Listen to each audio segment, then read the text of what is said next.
There can be a lot to worry about when selling a car, but not when you donate it to this station. Donate your old car, truck, or RV to help pay for the programs you enjoy and rely on. Here's how. Call 877-KPBS-CAR. Welcome back. You're listening to KPBS Midday Edition. I'm Jade Hindman. March is Women's History Month, so our Midday Movies critics are highlighting women directors, both the trailblazers and the emerging new voices. A new study by the USC Annenberg Inclusion Initiative found that only 9 women directed the top 100 grossing films of last year. So in total, women represent less than 10% of the biggest filmmakers in Hollywood today, and that's a drop from last year. There's still been some recognition, though. This year, Chloe Zhao joined an elite filmmaker group as only the second woman nominated twice for the Best Director Oscar. She directed Hamnet, which got a lot of buzz. So while women are making progress in the film industry, there is still a long, long way to go. Once again, I want to welcome our film critics, KPBS cinema junkie Beth Accomando, and Movie Wallace's podcaster, Yazdi Pathavla. Welcome to you both. Thank you so much. Thank you. Let's begin by highlighting women who were pioneers. We're talking directors who really blazed a trail and opened doors for those who followed. Beth, you wanted to remind us of who some of those trailblazers were. Yes, as the oldest member here, I'm going to go back in history and give you some names.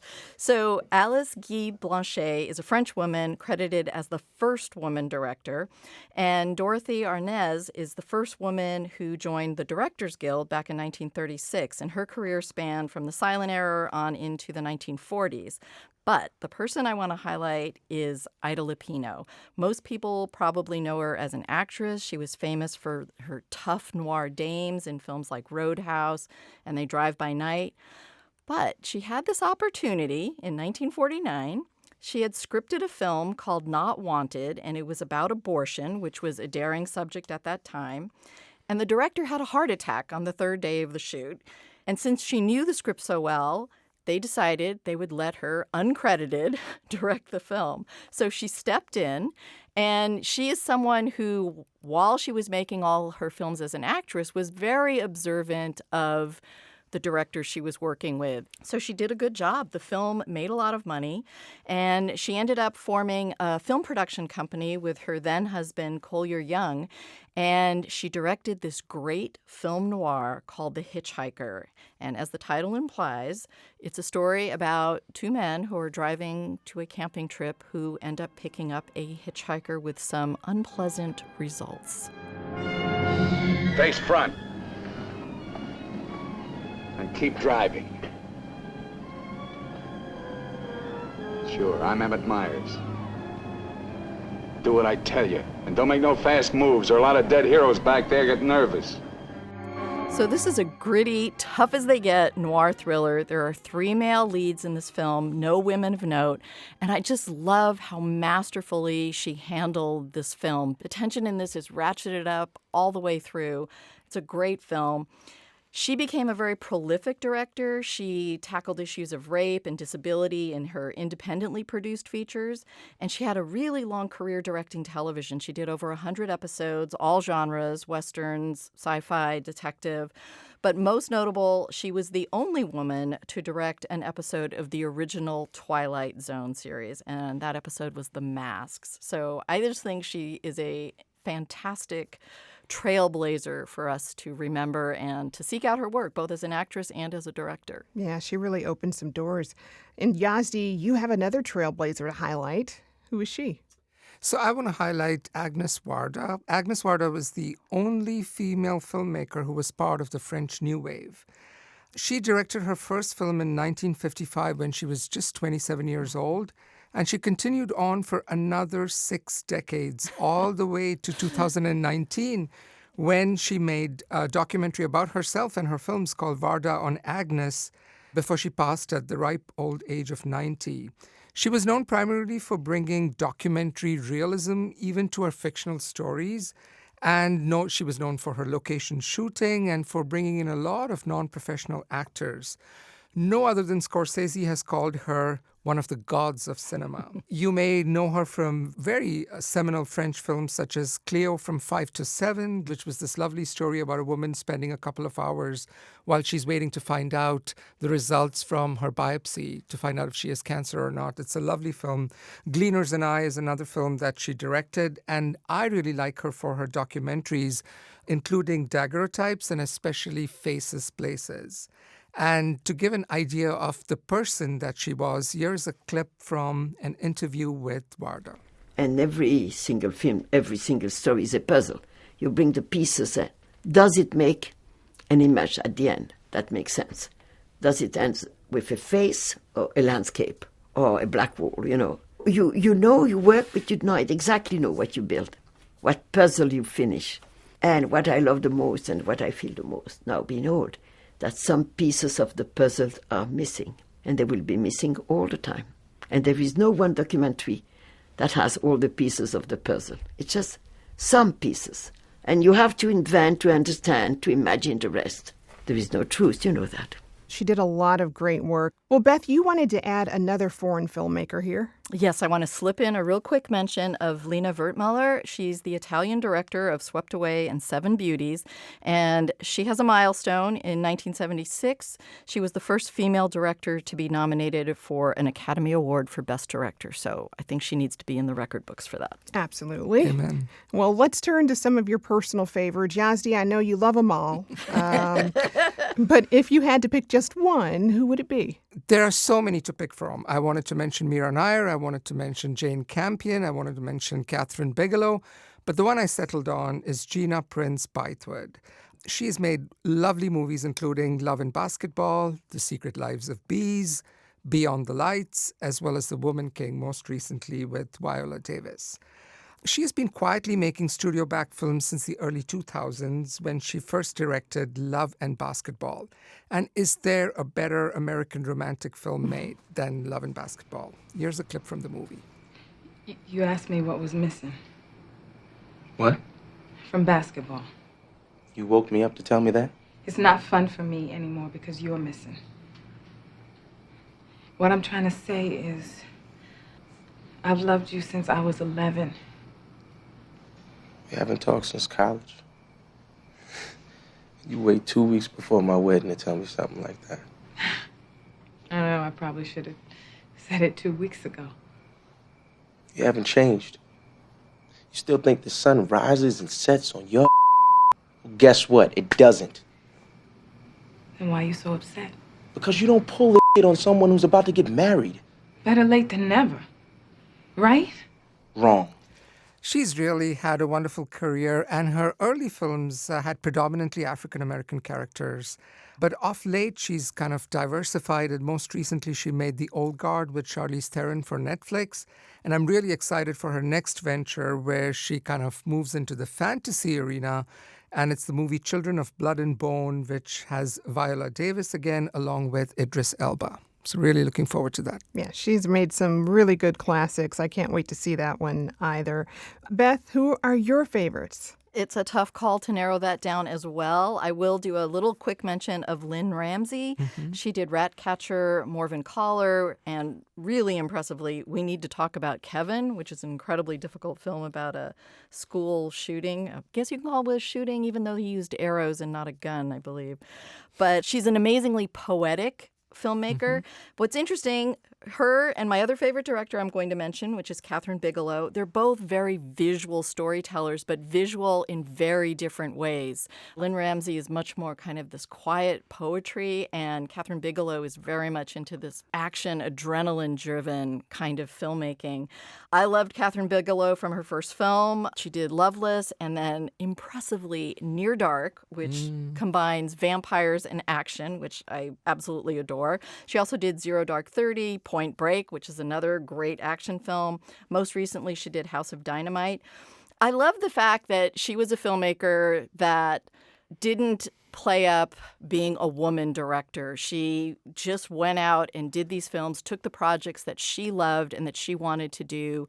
And, you know, when she was starting out in the late 80s and early 90s, making films like that always meant that she ended up being asked questions like, well, that's a very masculine film. How was it directing it? And, she had to field those questions up until winning for The Hurt Locker. But here's an early interview after she had done Near Dark where she is asked one of those questions about doing an action film.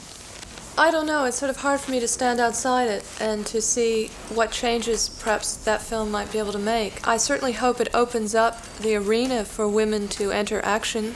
I am interested in high-impact, movie making. I mean, certainly RoboCop is a terrific example of that. Just, I like to feel a kind of an adrenalic response to the screen, whereas previously it's, the association of women with sort of more emotional material and men with the apparatus, hardware, technique maybe is breaking down, and within a few years' time it'll no longer be an issue, who directed what, and it'll be, people will be hired based on their strengths and their focus and their inclination.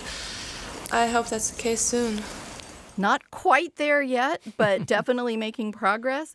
She was briefly married to James Cameron, and I love the fact that she beat him out for Best Director. He was up for Avatar, and she was up and won for The Hurt Locker. So she's someone I've always admired, and I really appreciate the fact that she is a woman director who has refused to be put in a box of what Hollywood and male directors think a woman director should be doing. And she's made no fuss about it at all. She just broke that glass ceiling. I love that. And I like that her latest film, which is on Netflix, A House of Dynamite, I think it deserves more recognition. It's a lot of people give up on it because of the movie's ending, but it's so wonderfully constructed. I love that film. That's one I'll have to definitely check out. Well, are there any new female directors you're following? Yes. So I really love Nia DaCosta. She works in my favorite genre, horror. She is a Black woman who did a fabulous Candyman remake. The legend is, if you say his name 5 times while looking in the mirror, he appears in the reflection and kills you. A big thing that we did with this film was expand the lore of Candyman, expand the mythology. And that was really just to make it more specific and to reframe who we were talking about, which was Candyman as a person, as a concept, as a symbol, as a martyr, and a monster. And so telling the story from a Black point of view, I think, helps. Instead of it being an outsider looking in, trying to write a thesis about it, it's actually the people experiencing it. I think that's the best way for an audience to understand something as traumatic and with a history as long as what we're talking about in our film. And then she also did the latest installment of the 28 Years Later franchise, The Bone Temple, which is by far the best of that series since the original. And she did a really interesting new take on Hedda Gabler, which is not overtly horror, but there are definitely some horrific elements in it.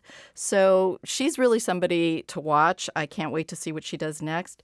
But I do also want to give a shout out to Coralie Farjat, who did Revenge and the deliciously gross body horror film, The Substance. So one of the things I like about her is just her attitude towards making films and this kind of bold desire to be provocative and not to be ingratiating in any way. So here she discusses a scene in which Dennis Quaid was eating shrimp with a lot of gusto and disgusting sounds, and this was in The Substance. And here's her response to the request she had to cut that scene out, and this is why I love her work. The thing that impressed me the most in the editing was how much this shrimp scene made people uncomfortable. It was from all the scene, if I had expected people to have a strong rejection of something, I would have imagined everything but the shrimps. And it's true, it was all guys telling me, oh no, but the shrimps, it's too much, please tone down the shrimps. And I was like, the power of the shrimps, to make them feel so unwell. And I learned on my first feature that when there is a scene that makes everyone uncomfortable and that everyone asks you to cut or to do differently, it's most of the time because there is something very powerful in that scene that you have to stick to. I agree. I would agree with that. Well, Yazdi, who of this next generation of women directors do you like? Again, there's so many to pick from, but I wanted to shed light on two relatively new Indian film directors, Payal Kapadia, who made All We Imagine Is Light, as well as Shruti Talati, who made Girls Will Be Girls. Both are female filmmakers who are fearless and unafraid to take on pretty charged and provocative material. Both filmmakers also have a way of dealing with female desire with so much honesty and frankness, which has frankly been missing from Indian cinema. Kapadia made All We Imagine Is Light last year, which won the Grand Prix at Cannes.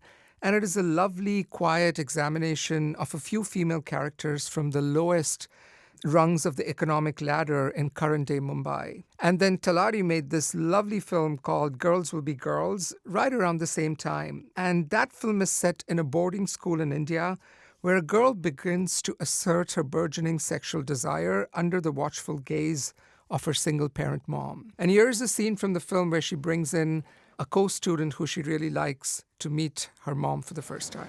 Hi, Auntie. I'm Shri. Hi, I'm Meera's mom, Anila. I saw these flowers and thought they were really pretty. Oh, thanks. Mole, put this in a vase. Come sit. Bring some water also. Okay. I didn't know you have such an amazing garden. Oh, it's my mom's. This house is my mom's only. Meera was saying that you split your time between here and Haridwar. I always come for her exams. But this year is very important, no? So, I'll be here until her board exams. My daughter's my priority, whether she realizes it or not. Have. Thank you. That's why I wanted to ask Do you miss Haridwar? No, not really. What do your parents do? My father is a diplomat and mother is a dancer. She also teaches Bharatnatyam. Very nice, very nice. Well, we're focusing this conversation on directors, but we can't forget the women behind the camera. At the most recent Oscars, Autumn Durald Arkapaw became the first woman to win the award for Best Cinematography for Sinners.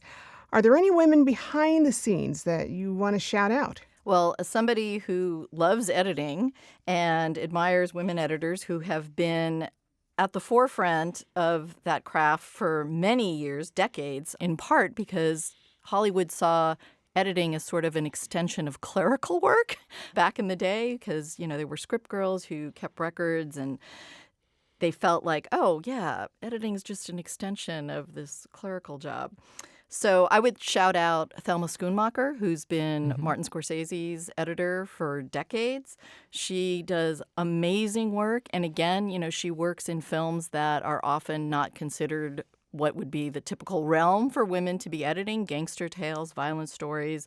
She talks a lot about editing violence in the films and how you craft that to build tension or to be shocking. So she's someone who just has a huge, impressive career of working in the editing room. And I think women editors are just fabulous. Indeed. Yasti, any for you? So I'll circle back on the Sinners Award. You know, for the longest time, cinematography involved carrying heavy cameras and, you know, it was always thought a job for a man being, you know, involving a lot of physical work. And even in interviews that you see of Autumn Arkapaw, you see that she's so committed to it and she's such a student of cinema history that I'm so wonderful that Ryan Coogler kind of recognized that early, gave her a chance, and she was able to go all the way to win the Oscar. That's another movie that I just love. All right, so let's go out with a recommendation for what to look for coming to a cinema. Beth, you've got one that opens today. Yes, I'm really excited that this is opening today. The film screened at Cannes last year. This is Julia Ducournau's Alpha, but it's only opening here in the U.S. right now. So you can see it in a cinema, which I highly recommend. So both her and Farge have this love of body horror, and they have this fearlessness and this eagerness to provoke. And I love that quality in these films. They are not making films that want to be quiet or passive or ingratiating. So here she discusses her first film, Titan, and how she wanted to hold the audience's interest in her main character, Alexia. She knew that this character was not likable, not sympathetic, and was downright violent at times. And so this is her discussion of how she wanted to deal with both the violence and her character in the opening. At this level, I think the first thing that I started understanding in her is her anger, her rage, and hence her violence. Because Alexia is a very direct response to the idea that a woman is a designated victim. And I thought it's funny because a guy who is going to assault someone or even heckle or whatever, it's never going to occur to that person that that woman could retaliate in a way that could hurt him, actually. And this infuriates me to a point that I actually wanted to bring all that anger in someone who would be able to retaliate, justement because she is a psychopath. And it means that she doesn't feel fear. So I love her attitude about women characters. I'm not interested in these role model kinds of women. I want complex, sometimes unlikable, unsympathetic women, but I want them to have depth and dimensionality, and her characters have that. And I also love the way she depicts violence in her films. I think it's very visceral and impactful, which is how it should be. So her new film, Alpha, is about sort of the unexpected consequences of a 13-year-old girl getting a tattoo. And it's sort of an allegory about AIDS, but also about generational trauma. And yes, body horror does come into play. Very interesting. Well, Yazdi, what's your pick? So I'm really excited for two movies which are going to be coming out this year. One is the latest from director Olivia Wilde. It's called The Invite. But the one I'm even more interested to watch is the film Josephine, which is directed by Beth de Arujo. And this film was the winner of the Audience and the Grand Jury Prize at Sundance this year. It's going to be released later this year, and it has been clearing up prizes at all the film festivals. And the movie stars Channing Tatum and Gemma Chan as parents of an 8-year-old little girl who is dealing with the trauma of having witnessed a brutal crime. And by all means, I've heard this movie is wonderfully directed and also a joy visually to look at. So I'm really looking forward to that. And here is actually a clip from Channing Tatum and the director being interviewed during Sundance. This is my 20 years since I've been back. I had Guide to Recognize Your Saints here, and it was one of the first, I think, quote-unquote, real movies, real characters I ever did, and to be able to have this movie specifically back here is, I don't know, it's a really nice wrap-up for me. I was just really excited that he met me with such earnestness. He's a huge star, so you never know sort of what the vibe's going to be when you meet someone. And he came with a pad of paper and pen, had read the script inside out, and just really connected with the character in a way that I really appreciated. And it just kind of went from there for me. I don't know, how's it feel for you, man? It feels like a homecoming for this project. So yeah, it feels really nice. So you can see, obviously, there's a lot of excitement around this film, and Channing Tatum is one of the underrated actors.